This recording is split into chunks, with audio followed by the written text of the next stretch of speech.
Set आज हम लोग पढ़ेंगे chapter 11 force and pressure. So class start करते हैं चैप्टर 11 फोर्स एंड प्रेशर। सो पीछे क्लासेस में हम लोगों ने इस चैप्टर के बारे में कुछ चीज़ों के बारे में जानकारी ली थी और कुछ चीज़ों के बारे में हम लोगों ने जाना था।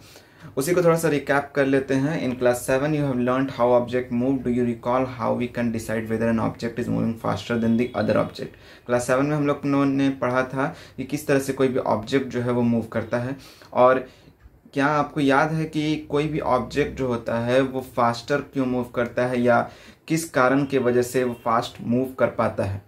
What does the distance moved by an object in unit time indicate? कोई भी ऑब्जेक्ट किसी समय में या किसी डिस्टेंस को ट्रैवल करे तो वो कितना समय दर्शाता है, इसके बारे में भी आपने पीछे पढ़ा था और उसके बारे में भी आपको बताया गया था। You also know that a moving object like ball running on the ground slow down. Sometime it may change its direction of motion. It is also possible that the ball may slow down and also change its direction. इसके अलावा आपने अपने रोज़मर्रा की ज़िंदगी में देखा होगा कि एक बॉल है, उस बॉल को आपने कहीं ज़मीन पे रोल कराया, तो ज़मीन पे जब आप उसको रोल कराते हो तो वो रोल होता है होते होते होते किसी सर्टेन प्लेस पे जाकर वो धीरे होते होते होते रुक जाता है। तो ऐसा क्यों होता है, क्या इसके कारण है? Have you ever wondered what make an object slow down or go faster or change its direction of motion? क्या आपने कभी इस बात पे गौर किया है कि कोई भी चीज़ जो मूव कर रही है या कोई भी चीज़ जो लुढ़क रही है, गिर रही है, जो घूम रही है, ऐसा क्या है, कौन सा ऐसा फोर्स है जो उसको रोकता है, धीमा कर देता है? Let us recall some of our everyday experience. What do you do to make a football move? कुछ डेली रोज़मर्रा की ज़िंदगी के कुछ एग्जाम्पल्स पे ध्यान देंगे। तो फुटबॉल मैच के बारे में देखिए। फुटबॉल मैच में क्या होता है, एक फुटबॉल है, उस फुटबॉल को ऐसा क्या आप करते हो कि वो फुटबॉल जो है वो मूव करने लगता है। किसी जगह पे फुटबॉल रखा हुआ है और वो नेट तक गया, तो ऐसा आपने क्या किया कि वो बॉल वहाँ से नेट तक पहुँच गया या वहाँ से कहीं और चला गया। What do you do to make a moving ball move faster? और आप ऐसा क्या करते हो कि वो बॉल जो है वो और तेजी से मूव करे। How does a goalkeeper stop a ball? किस तरीके से गोल पकड़ने वाला गोलकीपर जो होता है वो बॉल को पकड़ लेता है। एक हॉकी प्लेयर किस तरीके से अपने हॉकी स्टिक के फ्लिक के कारण बॉल का पोजीशन या बॉल का मूवमेंट चेंज कर देता है। How do fielders stop a ball hit by a batsman? किस तरीके से एक फील्डर या एक कीपर बॉल को कैच कर लेता है अगर बॉल बहुत तेजी से ऊंचे जगह से आ रही है या बॉल उड़ के उसके पास आ रही है। तो क्या ऐसे तरीके हैं जिनके कारण वो बॉल जो है वो उनके पास आने के बाद रुक जाती है। In all this situation the ball is either made to move faster और स्लोअर और its direction of motion is change. इन सारे सिचुएशन में एक चीज हुई, वो था कि बॉल जो है उसका डायरेक्शन चेंज हुआ बार बार।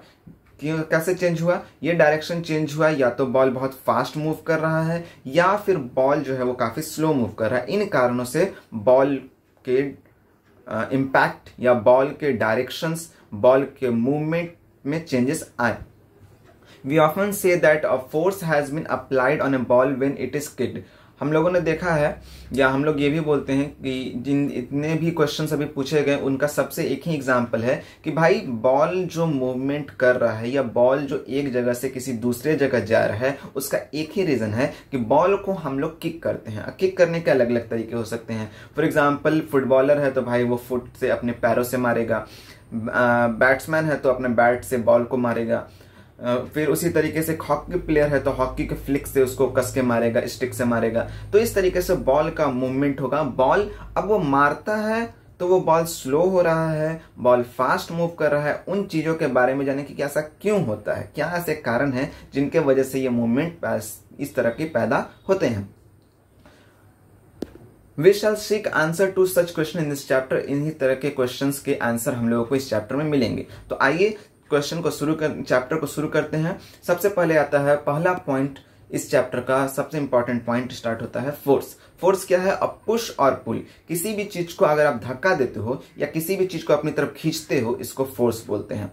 जैसे कि action like picking, opening, shutting, kicking, hitting, lifting, flicking, pushing, pulling are often used to describe certain task. इस तरह के वर्ड्स जैसे कि पिकिंग का मतलब उठाना हो गया, ओपनिंग का मतलब खोलना हो गया, शटिंग का मतलब बंद करना होगा, किकिंग का मतलब धक्का देना हो गया, हिटिंग का मतलब मारना हो गया, लिफ्टिंग का मतलब उठाना हो गया, फ्लिकिंग का मतलब तिरछा फेंकना हो गया, पुशिंग का मतलब धक्का देना हो गया, पुलिंग का मतलब, ये सारे वर्ड जो होते हैं इनसे एक काम समझ में आता है। ये वर्ड नहीं है सिर्फ, ये एक तरह का काम है। अगर कोई कहा जाए कि पुश करो, पुश करने का मतलब कि आप उसे कोई काम दे रहे हो, किसी भी चीज को पुश करने का काम दे रहे हो, वो उस पर डिपेंड करता है। Each of this action usually result in some kind of change in the state of motion of an object. इस तरह के सिचुएशन के कारण, पुशिंग, पुलिंग, हिटिंग, किकिंग, इन तरह के सिचुएशन के कारण कोई भी ऑब्जेक्ट जो होगा वो अपने प्लेस से मूव करके किसी दूसरे प्लेस में ऑब्वियसली जाएगा ही जाएगा। Can this term be replaced by with one और मोर अदर टर्म्स? तो इतना सारा जो टर्म है, किकिंग, फ्लिकिंग वगैरह वगैरह एक्सेट्रा जो भी दिए हुए हैं, तो क्या एक ऐसा वर्ड, एक ऐसा टर्मिनोलॉजी है, ऐसा वर्ड टर्मिनोलॉजी है जो इन सब को सिर्फ एक ही दायरे के अंदर बंद कर सके, और वो वर्ड है फोर्स। यहां पे टेबल दिया हुआ है, इस टेबल में अलग अलग सिचुएशंस आपको दिए हुए हैं। उन्हें सिचुएशंस के आपके आधार पे आपको बताना है कि क्या हो रहा है। पुश हो रहा है, पुल हो रहा है, लिफ्ट हो रहा है। एक्शन जो हो रहा है वो ग्रुप में हो रहा है, तो पुशिंग के ग्रुप में हो रहा है या पुलिंग के ग्रुप में हो रहा है। अगर ग्रुप में भी कर रहे हैं तो लोग धक्का दे रहे हैं या खींच रहे हैं। तो आइए एक दो एग्जांपल्स देखते हैं। Moving a book placed on a table, एक बुक जो है वो टेबल पर रखा हुआ है, उसको मूव किया जा रहा है, तो क्या हो रहा है उसके साथ? दो चीजें हो रही हैं। पहला पुशिंग, धकेल रहे हैं। दूसरा पुलिंग, वह भी हो रहा है, खींच भी सकते हैं आप, धकेल भी सकते हैं। बुक रखा हुआ है, उसको किसी तरह से मूव करना है, या आप पुश करो या पुल करो। तीसरा लिफ्टिंग, आप उस बुक को उठा के कहीं और भी रख सकते हो, तो ये भी एक तरीका हो गया। Action can be grouped as, इस एक्शन को क्या हम लोग पुश की क्राइटेरिया में और पुल की क्राइटेरिया में रख सकते हैं? तो ऑब्वियसली पुश हम लोग उसको पुश कर सकते हैं, पुल हम लोग पुल भी कर सकते हैं। तो इस तरीके से हम लोग इस क्राइटेरिया में रख सकते हैं। ओपनिंग और शटिंग अ डोर, एक दरवाजे को खोलना या बंद करना। तो दरवाजे को खोलना या बंद करने में पुश लगेगा, पुल भी लगेगा, लेकिन लिफ्ट होगा क्या? लिफ्ट में दरवाजा उखाड़ना पड़ेगा, नहीं तो पॉसिबल नहीं है। क्या इस क्राइटेरिया को पुश और पुल के क्राइटेरिया में रख सकते हैं? ऑब्वियसली रख सकते हैं, पुश और पुल के क्राइटेरिया में रख सकते हैं। लेकिन हाँ, लिफ्टिंग नहीं कर सकते हैं, शटिंग नहीं कर सकते हैं, शटिंग कर सकते हैं सॉरी, थ्रोइंग नहीं कर सकते हैं, किकिंग नहीं कर सकते हैं। इस तरह से आपको इस टेबल में और भी चीजें दी हुई हैं, उन्हीं चीजों को आपको देखना है, अपने से बनाकर देखिए, सोचिए। सोचने से दिमाग जो है वो काफी बढ़ता है। आप अपने इमेजिनेशन को क्रिएट करने सीखो। इमेजिनेशन जितना ज़्यादा क्रिएट करोगे, आपको साइंस उतना आसानी से और उतना अच्छा समझ में आएगा। Do you notice that each of the action can be grouped as push or pull और बोथ? क्या आपने गौर किया कि यहाँ पे जो टेबल में सारी एक्टिविटीज दी हुई हैं, ये सारी एक्टिविटीज जो हैं वो पुश और पुल के ग्रुप में आते हैं। Can we infer from this that to move an object it has to be push or pull? तो इसका मतलब ये होता है कि क्या किसी बॉडी या किसी ऑब्जेक्ट को मूव कराना है तो उसके लिए क्या जरूरी होगा? पुश और पुल, ये दोनों चीजों में से कोई एक लगेगा तभी बॉडी जो होगा वो मूव होगा। In science of push or pull on an object is called a force. Science बोलता है कि किसी भी ऑब्जेक्ट में अगर आप पुश पैदा करते हैं या किसी भी ऑब्जेक्ट में अगर आप पुल पैदा करते हो तो उस टर्म को हम लोग साइंस में बोलेंगे force. Thus we can say that the motion imparted to object was due to the action of force। तो इस तरह से हम ये कह सकते हैं कि किसी भी ऑब्जेक्ट में जो मोशन पैदा हो रहा है, गति पैदा हो रही है, वो गति पैदा होने का कारण है फोर्स, या फिर वो गति पैदा होने का कारण है पुश या फिर पुल। किसी भी चीज को आप फेंक रहे हो, उठा रहे हो, पटक रहे हो, तो कुछ ना कुछ लग रहा है। पुशिंग हो गया, पुलिंग हो गया, किकिंग हो गया, लिफ्टिंग हो गया। तो एक छोटे से टर्म, एक छोटे से वर्ड से ये सारी चीजें एक टर्मिनोलॉजी के अंदर फिट हो जाती हैं, दैट इज फोर्स। यहाँ पे एक पहेली है का क्वेश्चन है, कुछ लिखा है इसने कि I learn in class 6 that a magnet attract a piece of iron toward it, is attraction also pull? What about repulsion between similar pole of two magnet, is it a pull और push? तो यहाँ पे इसका question है कि इसने class 6 में पढ़ा था कि मैग्नेट जो है अपने तरफ आयरन ऑब्जेक्ट को खींचती है, हम लोग भी जानते हैं आयरन ऑब्जेक्ट को खींचती है। तो और रिपल्सन भी देखा है कि दो मैग्नेट को एक दूसरे के सामने रखें तो दोनों रिपेल करेगा, दोनों एक दूसरे से दूर भागेगा। तो क्या ये भी एक तरह का पुश और पुल है? तो आइए जानते हैं कि ये पुश और पुल है कि नहीं है। Force are due to interaction. Force जब भी पैदा होता है तो इंट्रैक्शन के कारण पैदा होता है। इंट्रैक्शन कहने का मतलब दो या दो से अधिक चीजें आपस में मिलती हैं तब जाके फोर्स पैदा होता है। मान लीजिए एक आदमी जो है वो कार के सामने खड़ा है। Suppose a man is standing behind a stationary car while the car moved due to his presence. Suppose the man now begin to push the car, that is, he apply a force on it. The car may begin to move in the direction of the applied force. Note that the man has to push the car to make it move.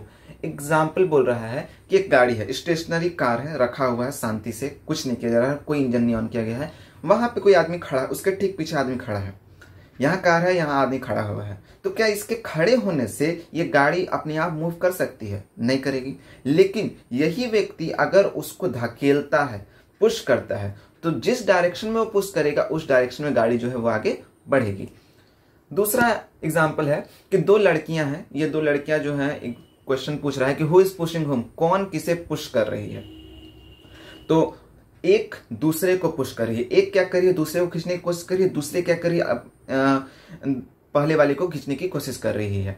तो इसके अलावा यहाँ पे आप देख सकते हैं एक गेम है। ये गेम नॉर्मल लड़कियां खेलती हैं, बचपन में लड़के भी खेल लेते हैं। तो इसमें क्या होता है कि दो बॉडीज हैं, दो या दो तीन लोग खेल रहे हैं मिलके। दो बॉडीज अभी मान ले रहे हैं, दो बॉडीज खेल रहे हैं। एक ने दूसरे को पकड़ रखा है, दूसरे ने पहले वाले को पकड़ रखा है।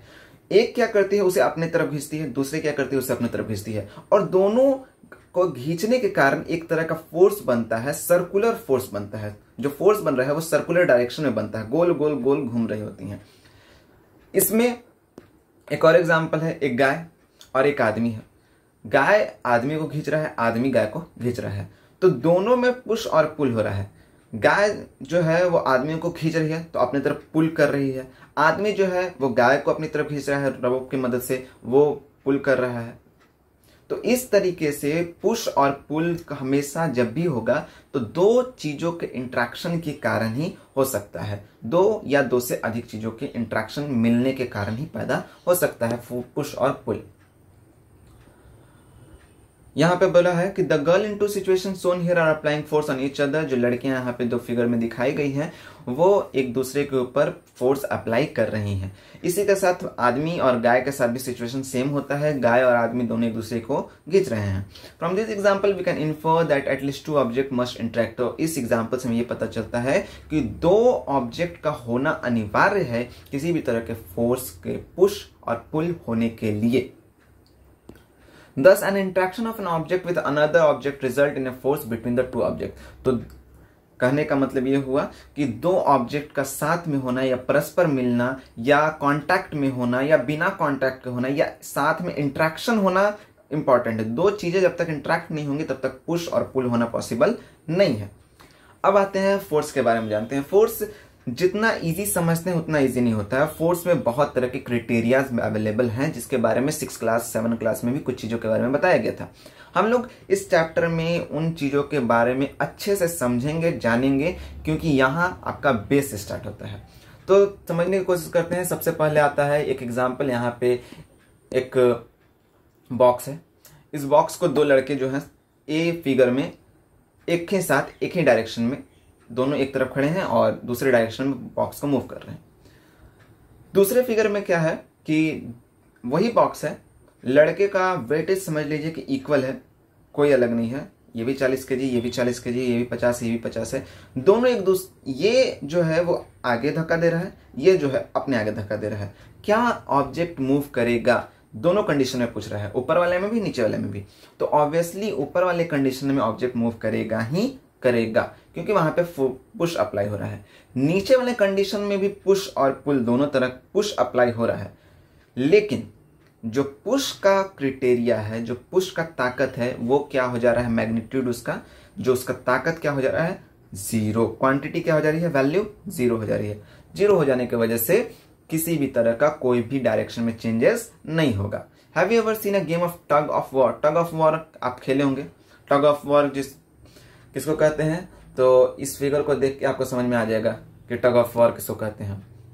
रस्सी होती है, दो ग्रुप होते हैं, दोनों एक दूसरे को खींच रहे होते हैं, बीच में कपड़ा वगैरह बंधा होता है, कौन किस साइड आएगा। तो दोनों क्या कर रहे होते हैं, पुल कर रहे होते हैं। एक दूसरे टीम को पुल कर रहा होता है, दूसरा दूसरी टीम को पुल कर रहा होता है। ये सबसे अच्छा एग्जाम्पल है फोर्स का।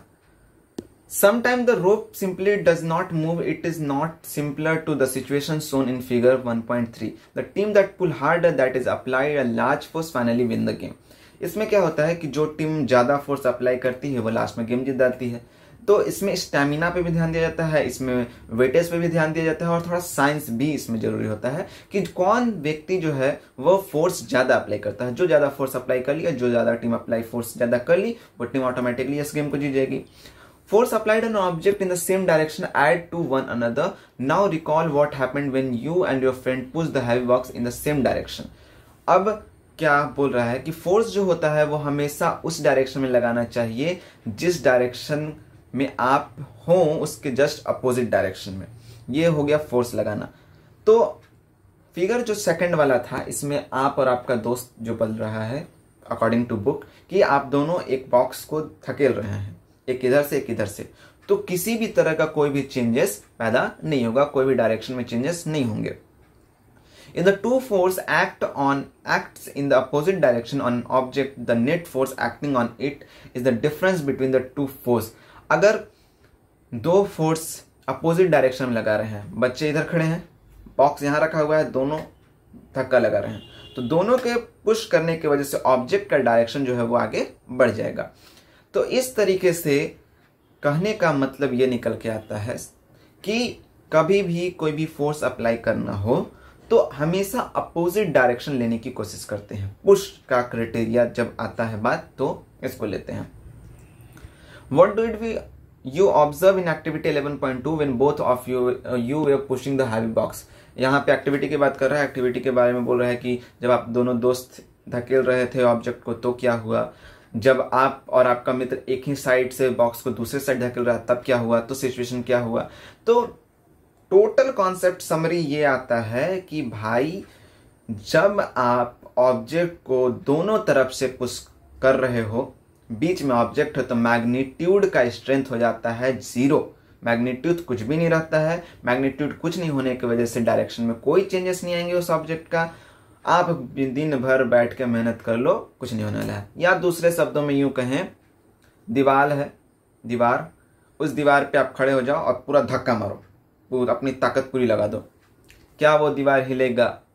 ऑब्वियसली नहीं हिलेगा, क्योंकि वो दीवार भी आपको धक्का देता है। अभी मैं आपको बताऊंगा इन चीजों के बारे में, आपको समझाऊंगा कि मैं ये क्या बोल रहा हूं। आप भी सोच रहे होंगे कि दीवार धक्का देता है, that is non living thing, लेकिन साइंस यही चीजों को समझाता है कि ऐसा जो हम लोग सोचते हैं वो होता नहीं है, और जो होता है वो सोचने पे नया कोई ना कोई थ्योरी बनकर निकल जाता है।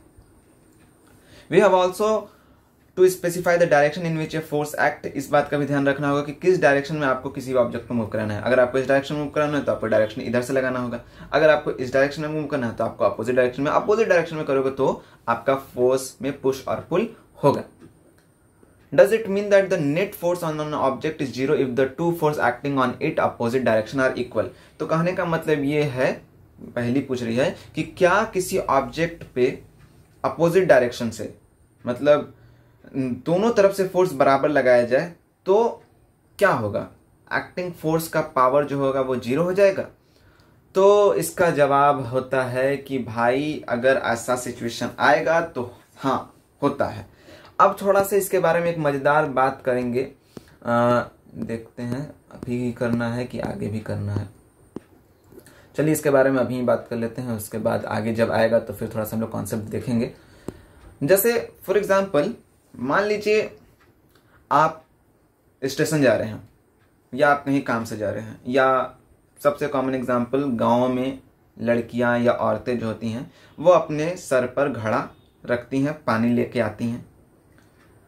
तो पानी लिया बर्तन में, घड़े में उन्होंने सर पे रखा, ठीक है रख लिया। वो 1 किलोमीटर चलकर यहाँ से यहाँ तक आई। वो लोग बोलेंगी कि हाँ भाई हम काम करके आए, आप भी देख रहे हैं कि पानी लेके आई, वो काम की, थक गई। लेकिन साइंस बोलता है कि नहीं, उन महिलाओं ने, उन लड़कियों ने कोई भी काम नहीं किया, क्यों नहीं किया, इसके बारे में थोड़ा।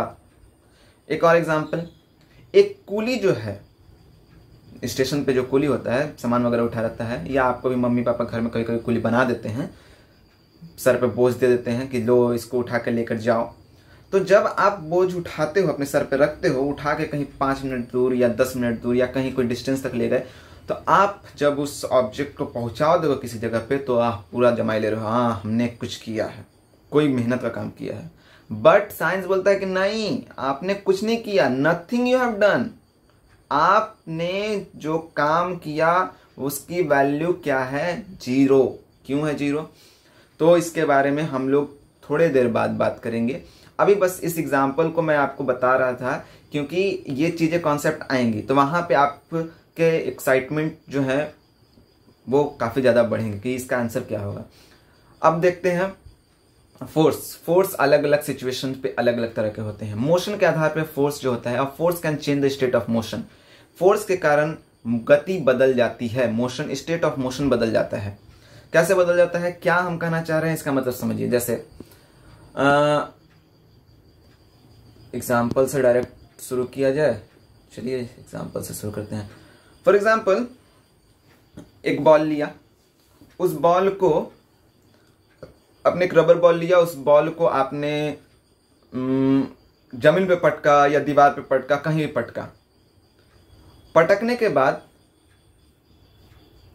या फिर उस बॉल को जेंटली पुश कीजिए।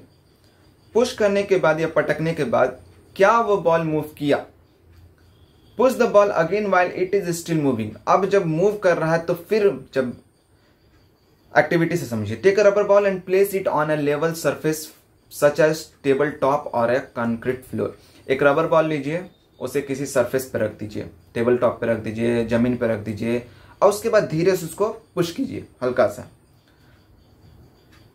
द लेवल सरफेस, जिस सरफेस पे आपने उसको रखा है। Does the ball begin to move? क्या बॉल मूव करने लगेगा? पहला question.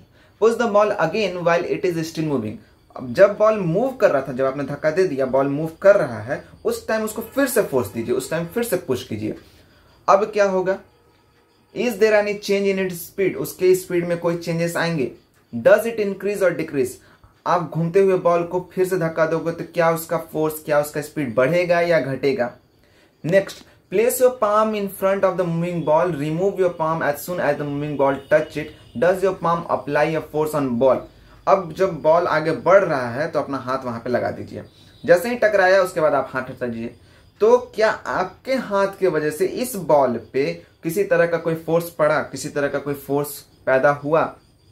Third question, does it increase or decrease? इसके स्पीड में इंक्रीमेंट हुआ कि डिक्रीज हुआ जब आपके हाथ से टकराया? तो What would happen if you let your palm hold the moving ball? क्या होगा जब आप अपने पाम को वहीं का वहीं रख दीजिएगा और बॉल आके टकराएगी?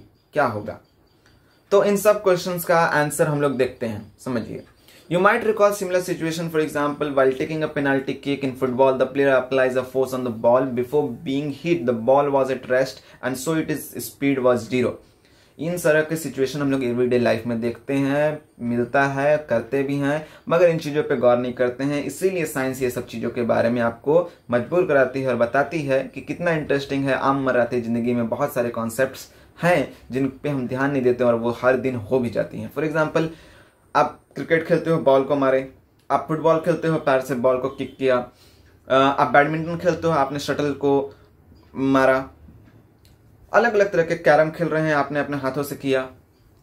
तो डिफरेंट टाइप्स ऑफ गेम आप खेल रहे हो, उसमें आप पुश और पुल अप्लाई कर रहे हो। इन पुश और पुल के अप्लाई होने की वजह से बहुत तरह के चेंजेस पैदा होते हैं। किस तरह के चेंजेस पैदा होते हैं? तो इस सबसे पहला चेंज पैदा होता है स्पीड में होता है। अगर कोई मूव करता हुआ ऑब्जेक्ट है, उस मूव करते हुए ऑब्जेक्ट को आप धक्का मार दोगे तो ऑब्वियसली उसका स्पीड और बढ़ जाएगा। लेकिन डायरेक्शन पे भी ध्यान रखना है। किस डायरेक्शन में मारे? बॉल इधर से आ रही है, आप इधर से धक्का मारेंगे तो बॉल इधर जाएगी? नहीं, बॉल इधर जाएगी और उसका स्पीड स्लो डाउन हो जाएगा। बॉल इधर जा रही है और आप इस तरह ही धक्का मार रहे हो तो बॉल का स्पीड बढ़ जाएगा। या यूं कहें कि नदी में तैर रहे हैं, जिस नदी में बहाव जिस तरफ का होगा, आदमी अगर उस तरफ तैरेगा तो बहुत तेजी से जाएगा। लेकिन बहाव के विपरीत दिशा में अगर वो बॉडी मूव करेगा तो उसको पानी को चीरना होगा, जिसकी वजह से उसको ज़्यादा फोर्स लगाना पड़ेगा। यही सब एग्जाम्पल्स अभी आपको पढ़ने और जानने हैं कि किस तरीके से ये एग्जाम्पल्स हमारी डेली लाइफ को इम्पैक्ट पहुंचाती हैं। Suppose the goalkeeper dives or jump up to save the ball. By his action, the goalkeeper try to apply a force on the moving ball. अब आता है बात कि किस तरीके से उनको चैप्टर के स्टार्टिंग में ही बहुत तरह के क्वेश्चन पूछे गए कि भाई एक फुटबॉल प्लेयर जो होता है या एक फील्डर जो होता है वो बॉल को कैसे पकड़ लेता है। तो यहीं से समझेंगे हम लोग इस चीज़ के बारे में। देखिए अभी मैच का सीजन ऐसे भी चल रहा है, बहुत सारे मैचेस चल रहे हैं, IPL चल रहा है। तो जो गौर कीजिएगा, जब बॉल आता है, बैट्समैन मारा, बॉल उड़ के आ रहा है, जो कैच करने वाला व्यक्ति है वो बॉल जहां से आ रहा है वहां ऐसे रखेगा और धीरे धीरे धीरे धीरे पीछे करेगा। बॉल को ये नहीं कि डायरेक्ट पकड़ लिया, पकड़ेगा तो हाथ में बहुत तेज चोट लगेगा। वो क्या करता है, बॉल आ रहा है उसको धीरे धीरे धीरे धीरे धीरे कैच करेगा। ये क्यों करता है, क्या हुआ? दूसरा, जब एक फुटबॉलर फुटबॉल को मारता है तो जो पकड़ने वाला होता है डाइवर, वो उसको उछल कर पकड़ता है या उसको आगे बढ़ कर कैच करता है या पीछे होकर कैच करता है। क्यों ऐसा करता है? एक स्ट्राइकर जो हॉकी का स्ट्राइकर होता है, कपड़ा वपड़ा पहने होता है, वो अपना पूरा ताकत आगे की ओर लगाता है या फिर उसको धकेलने की कोशिश करता है। ये क्यों करता है? ये करने का रीज़न ये है कि आप ऑब्जेक्ट को स्लो डाउन जब तक नहीं करोगे, उस ऑब्जेक्ट में एक तरह का मोशन पैदा है, फोर्स पैदा है, और उस फोर्स की वजह से आप इंजरी का सामना कर सकते हैं। बॉल बहुत तेजी से आ रहा है, जो क्रिकेट मैच में बॉल मारा जाता है उसका स्पीड काफ़ी ज़्यादा होता है, 162 200 कभी कभी पहुंच जाता है। अब उतना तेज आता हुआ बॉल आपको एक पत्थर छोटा सा लें और आपको कस के ऐसे फेंकें तो क्या होगा? आप उसको कैच कीजिएगा? नहीं कैच कीजिएगा, आपको उससे दूर भागना चाहिएगा। लेकिन बॉल आ रहा है तो वो बॉलर जो फील्डर है वो उसको कैच करता है। क्यों? क्योंकि उसको पता है कि किस तरीके से हम उसको कैच करेंगे तो हमको चोट नहीं लगेगा। लेकिन आपको पत्थर फेंका जाए तो आपको नहीं पता है कि किस तरीके से आपको पत्थर कैच करेगा तो आपको चोट नहीं लगेगा। क्या करते हैं फुटबॉलर्स या प्लेयर्स? अपने हाथों को पीछे करने से उस ऑब्जेक्ट में और अपने हाथ के बीच में टाइमिंग गैप बना देते हैं। टाइमिंग गैप, 2 सेकंड का अंतर, 3 सेकंड का अंतर, 5 सेकंड का अंतर। ये टाइमिंग गैप के कारण क्या होता है, ऑब्जेक्ट जो होता है, जो स्पीड था वो वहां से आ तो रहा था अपने काइनेटिक एनर्जी के साथ, लेकिन आते आते उसका काइनेटिक एनर्जी धीरे धीरे धीरे धीरे धीरे स्लो डाउन हो गया, जिसके वजह से 200 किलोमीटर प्रति घंटे की रफ्तार से आता हुआ बॉल 162 किलोमीटर प्रति घंटे की रफ्तार से हो जाता है, या उससे भी कम या उससे ज़्यादा भी हो सकता है, मगर 200 से कम होगा। अब 200 से कम होता है तो उन लोगों के हैबिट होता है कि भाई इतना फोर्स हम लोग सह सकते हैं। फॉर एग्जाम्पल आप का एज है, आप छोटे बच्चे को 5 साल के बच्चे तक को उठा सकते हो, लेकिन अभी कोई आपको कह दे कि पापा को उठाओ गोद में या मम्मी को गोद में उठाओ, आपसे पॉसिबल है? नहीं पॉसिबल है, क्योंकि आपकी कैपेसिटी, आपकी टेंडेंसी जितनी है आप उतना ही वो चीज़ को कर सकते हो, उससे ज़्यादा किसी चीज़ को आप कर नहीं सकते हो। उसके बाद आगे देखते हैं क्या है। कोई गोलकीपर जो होता है वो डाइव करता है, जंप मारता है। फुटबॉल में एक कोने पे खड़ा रहेगा, यहाँ से जंप मार के बॉल को पकड़ता है। तो ये सब क्या है? ये सब टाइम लिमिट को कम करने का जरिया है। टाइम लिमिट को कम कीजिएगा तो मोशन जो होता है वो धीरे हो जाएगा। धीरे होने की वजह से बड़ी आसानी से इस चीज़ को कैप्चर किया जा सकता है, पकड़ा जा सकता है। This observation suggest that force applied on object में चेंज इट्स स्पीड। ये बताता है कि अगर किसी ऑब्जेक्ट में आप फोर्स अप्लाई करते हो तो उस ऑब्जेक्ट का स्पीड बढ़ भी सकता है या फिर घट सकता है। जैसे बॉल कोई आदमी धीरे फेंका, अब बैट्समैन उसको बहुत कस के हिट किया तो सिक्सर जा सकता है, बाउंड्री जा सकता है, 4 जा सकता है, चौका जा सकता है। धीरे मारा तो नॉर्मल रह गया। आपने बैडमिंटन खेल रहे हैं, आप कस के शॉट मारे तो बहुत तेजी से बहुत दूर चला गया, धीरे शॉट मारे तो सामने रह गया। तो आप जितना फोर्स अप्लाई करोगे ऑब्जेक्ट उस हिसाब से, उस अकॉर्डिंग उसमें चेंजेस पैदा होंगे ही होंगे। I have seen the children competing with one another in moving a rubber tyre. Rubber tyre आप लोग खेले हैं, नहीं भी खेले होंगे तो देखे होंगे ही। इसमें क्या किया जाता है, एक पतली सी रबर टायर होती है, एक लकड़ी ले जाता है, उसको मारा जाता है, थोड़ा दूर उसको रोल किया गया, उसके बाद उसको मारा जाता है। मारते मारते मारते बच्चा जो है वो आगे बढ़ते जाएगा, मारते जाएगा। तो क्या किया जा रहा है, वो ऑब्जेक्ट जो है वो उसको जब पहली बार रोटेट किया गया तो वो घूमना शुरू किया। अब उसमें जब स्टिक किया जा रहा है, मारा जा रहा है, तो उस ऑब्जेक्ट का फोर्स जो है वो इंक्रीज हो गया, तो अब और तेजी से घूमेगा। अब जितना बार वो उसको मारेगा उसका फोर्स उतना तेजी से बढ़ते रहेगा और बच्चा जहां तक ले जाना चाहे उस रबर ट्यूब को, रबर के टायर को ले जा सकता है। तो ये फोर्स की वजह से हो रहा है ये सब कुछ।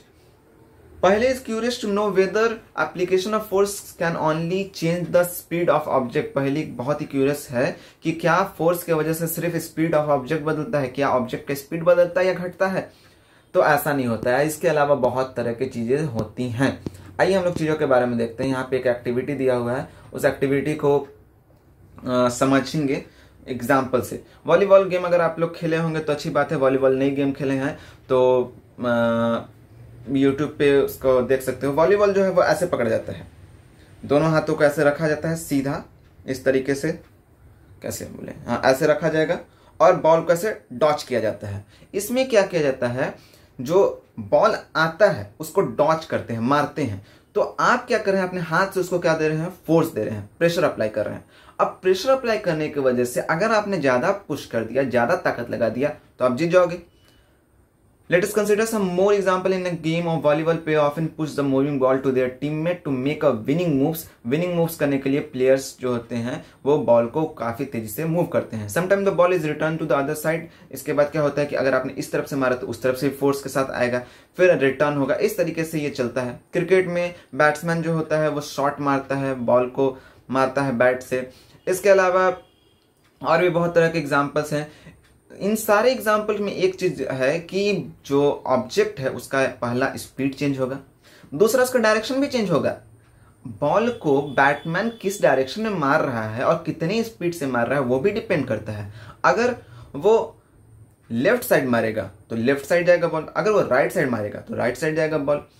तो इसी तरीके से बैडमिंटन में अगर आप बैडमिंटन को लेफ्ट साइड हल्का सा डॉच करके मारोगे तो लेफ्ट साइड जाएगा, राइट साइड डॉच करोगे तो राइट साइड जाएगा।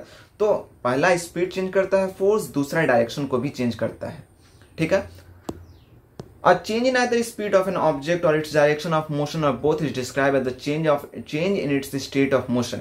किसी भी ऑब्जेक्ट में स्पीड का चेंज होना या उसके डायरेक्शन का चेंज होना ये बताता है, ये डिफाइन करता है कि उसे हम लोग बोलेंगे change in it's state of motion.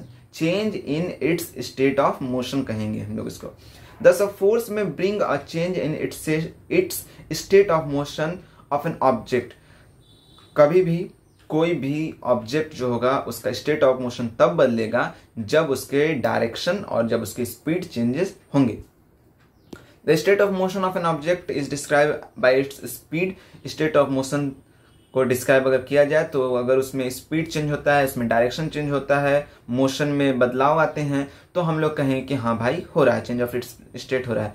The state of rest is considered to be the state of zero speed. State of rest को स्पीड ऑफ जीरो स्पीड भी कहा जाता है। कोई भी ऑब्जेक्ट को आप नॉर्मल रखे रहो जमीन पे, वो हिलेगा ही नहीं, आप शांति से बैठे रहो, आप स्टेट ऑफ जीरो में हो। लेकिन अभी कोई आके आपको एक तमाचा मार दे तो आपका बॉडी हिला, आपको कोई आके चूटी काट दे, आप हिलेंगे तो आपका स्टेट ऑफ मोशन बदल गया।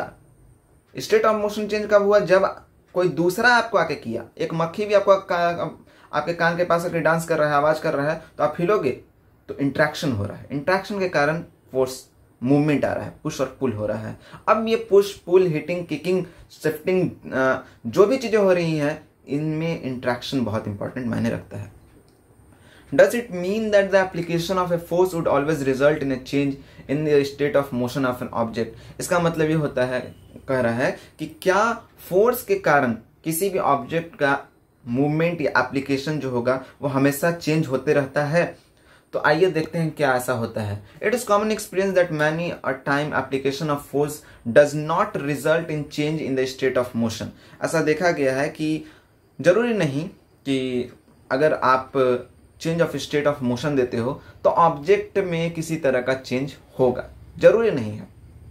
फॉर एग्जाम्पल एक हेवी बॉक्स है, वो हेवी बॉक्स में not move at all even if you apply the maximum force that can exert.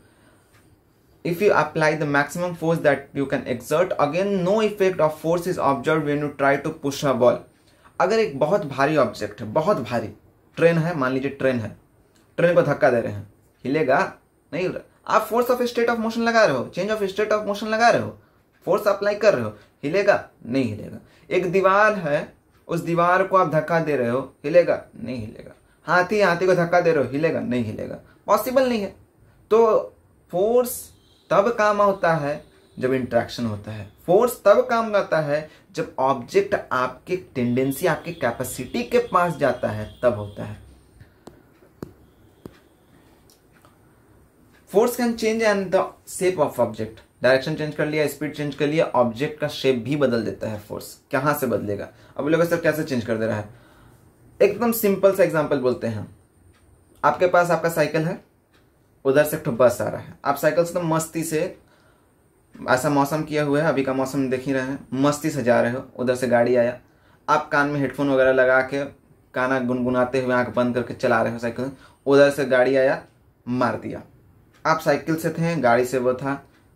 अब बताइए चेंज इन शेप ऑब्जेक्ट का होगा कि नहीं होगा? ऑब्वियसली होगा, साइकिल का कचुम्बड़ बन चुका होगा। गाड़ी के साथ भी होगा, माइनर होगा। लेकिन यही आप ट्रक लेके आओ और वो जो कार वाला आ रहा है उसका छोटा ऑल्टो हो और आप इधर से कान बंद करके हेडफोन लगा के गाड़ी चला रहे हो, उसको टकराएगा तो किस पे इम्पैक्ट पड़ेगा? इम्पैक्ट पड़ेगा उस छोटे ऑब्जेक्ट पे।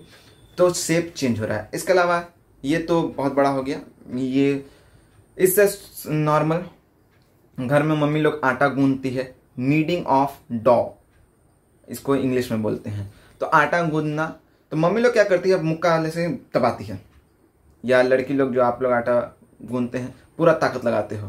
तो ये आप क्या कर रहे हो? दिस इज फोर्स, और आप अप्लाई कर रहे हो ऑब्जेक्ट में।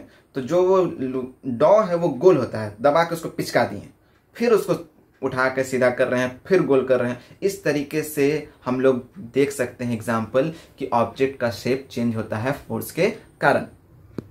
यहाँ पे एग्जाम्पल दिया हुआ है, ये सीट वाला दिया हुआ है। इस याद अगर आपको होगा तो पहले बूढ़ा साइकिल होता था, उसमें मोटा मोटा स्प्रिंग लगा होता था, आदमी बैठता था तो पूरा थोड़ा नीचे दबता था, ब्रेकर आया तो उछलता है, सॉकर वाला साइकिल है तो वो उछलता है। ये सब क्या हो रहा है? ऑब्जेक्ट का शेप चेंज कर दे रहा है। ये सब एग्जाम्पल में आपने क्या कहते हैं, फॉर एग्जाम्पल मान लीजिए आप एक रबर बैंड को एक कील के साथ बांध लीजिए और उसको खींचिए, एक रबर बैंड लीजिए हाथ में से खींचिए, तो ऑब्जेक्ट का शेप कुछ था, आप खींच रहे हो तो उसका शेप कुछ और बन रहा है। तो इस तरीके के एग्जाम्पल से पता चलता है कि भाई किसी भी ऑब्जेक्ट का शेप भी चेंज होता है अगर हम लोग फोर्स अप्लाई करेंगे तो। इस आधार पे having performed all the above activity you have realized that a force may make an object move from rest। पहला, फोर्स के कारण ऑब्जेक्ट जो होता है वो रेस्ट से मूवमेंट उसके अंदर आ जाता है। दूसरा, स्पीड बदल जाता है। तीसरा, डायरेक्शन चेंज हो जाता है। चौथा, शेप में चेंजेस पैदा कर देता है। पांचवा, में कॉज सम और ऑल ऑफ दिस इफेक्ट। इन चारों में से या इनमें से कोई ना कोई एक इफेक्ट पैदा होगा ही होगा। वाले फोर्स में कॉज वन और मोर ऑफ दिस इफेक्ट, जब भी फोर्स होगा तो जरूरी नहीं कि सिर्फ एक ही हो, एक से ज्यादा इफेक्ट पैदा होने के चांसेस हैं। It is important to remember that none of this action can take place without the action of force. ये सारे एक्शन जो हो रहे हैं, ये सारे एक्शन बिना फोर्स के कभी भी पॉसिबल नहीं हो सकते हैं। कोई भी ऑब्जेक्ट खुद ब खुद मूवमेंट नहीं कर सकता है, अपना स्पीड चेंज नहीं कर सकता है, डायरेक्शन चेंज नहीं कर सकता है। आप खड़े हैं, आप कुछ नहीं कर रहे हैं, शांत हैं, उसमें चेंजेस नहीं आएंगे। लेकिन आपको एक थप्पड़ घींच के कोई मार दिया, पीछे से कोई धक्का दे दिया, तो आप में चेंजेस आएंगे। सिंपल है, सिंपल थ्योरी। फोर्स अलग अलग तरह के होते हैं। अब देखिए फोर्स पे आते हैं। सबसे पहला आता है कॉन्टैक्ट फोर्स। कॉन्टैक्ट फोर्स में सबसे पहला आता है मस्कुलर फोर्स। मस्कुलर फोर्स को सिंपल भाषा में समझाते हैं। मस्कुलर फोर्स कहने का मतलब कि जो आप अपने शरीर के बल से लगाते हो, जिसमें मसल्स का इस्तेमाल होता है, ये मस्कुलर फोर्स हो गया। यहाँ पे एक एग्जाम्पल देख रहे हो, बैल है, आदमी को भी उठाए हुए है, बोझ भी उठाए हुए है। इसने कौन सा फोर्स लगाया हुआ है? Muscular force. इसने क्या किया हुआ है? पुश और पुल नहीं, इसने लिफ्टिंग किया हुआ है। लेकिन ये क्राइटेरिया किसके अंदर आ रहा है? फोर्स के अंदर आ रहा है, फोर्स लग रहा है। ये है मस्कुलर फोर्स। कॉन्टैक्ट फोर्स का सबसे पहला मस्कुलर फोर्स, जिसमें मसल्स का इस्तेमाल होता है, मस्कुलर पावर का इस्तेमाल होता है, इसको मस्कुलर फोर्स बोलते हैं। Simple and short. उसके बाद आता है मस्कुलर फोर्स के बाद कॉन्टैक्ट फोर्स हो गया, मस्कुलर फोर्स हो गया। इसके बाद मस्कुलर फोर्स आपने 7th क्लास में भी पढ़ा था।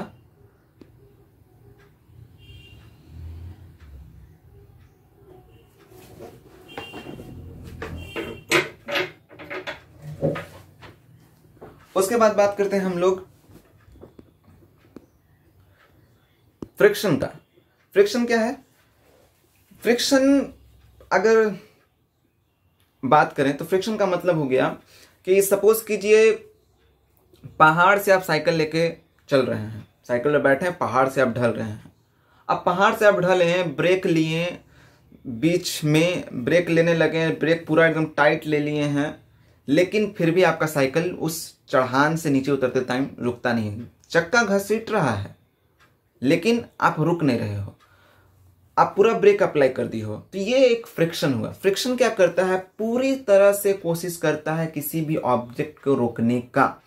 फॉर एग्जाम्पल, जैसे आपने एक बॉल को जमीन पे रोल कर दिया तो बॉल जो है वो जाते जाएगा जाते जाएगा। न्यूटन का पहला लॉ यही बोलता है, न्यूटन का लॉ कहता है कि भाई किसी भी ऑब्जेक्ट को जिस स्थिति में है उस स्थिति में रहने दीजिएगा तो वो उसी स्थिति में रहेगा, उसमें कोई चेंजेस पैदा नहीं होंगे।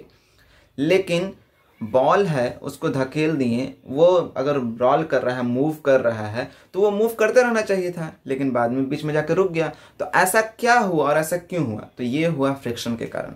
इन फ्रिक्शंस के कारण ही ऐसे चीज़ें पॉसिबल होती हैं कि चीज़ें जो होती हैं वो धीरे धीरे धीरे धीरे करके लास्टली जाके रुक जाती है। फ्रिक्शन के कारण आग पैदा होता है, फ्रिक्शन के कारण चिंगारियां पैदा होती हैं।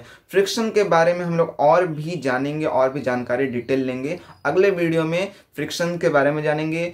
कॉन्टैक्ट फोर्स तो हम लोग जान लिए, जिसमें हम लोगों ने मस्कुलर फोर्स पढ़ा। इसके बाद नॉन कॉन्टैक्ट फोर्स है, नॉन कॉन्टैक्ट फोर्स के बारे में भी बहुत सारी चीज़ें हैं, उनके बारे में भी हम लोग अगले वीडियो में देखेंगे। अगर आपने सब्सक्राइब नहीं किया है तो चैनल को सब्सक्राइब कीजिए, और सब्सक्राइब करने के लिए इसलिए कर रहा हूँ क्योंकि अभी बहुत ही जल्दी जल्दी वीडियोस अपलोड होने वाले हैं, और ये सारे के सारे सिलेबस वाइज आपका कंप्लीट कराया जाएगा बहुत ही तेज़ी से। तो इससे आपको नोटिफिकेशन मिलते रहेगा और आपको भी बेनिफिट होते रहेगा। तब तक के लिए थैंक यू।